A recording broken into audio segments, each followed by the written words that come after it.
تین لوگ ایسے ہیں کہ جن کی شب برات میں بھی عبادت قبول نہیں ہوتی ہے۔ شب برات آ رہی ہے، سارے لوگ رات بھر جاگ کر کے عبادت کریں گے اور یہ سوچیں گے کہ جتنا ہو سکے نماز کی کثرت کریں، نوافل کی، قرآن مقدس کی تلاوت، اور سوچیں یہی کہ رب ہمیں بہت کچھ عطا کر دے، کیونکہ مانگنے کے ارادے سے انسان جاگے گا، رب کی بارگاہ میں گڑ گڑائے گا۔ لیکن تین لوگ ایسے ہیں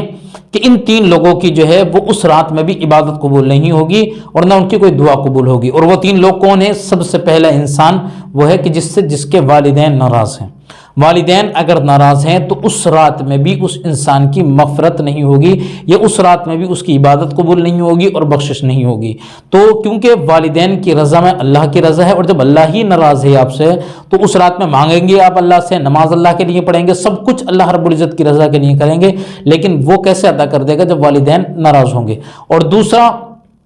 وہ انسان ہے کہ جو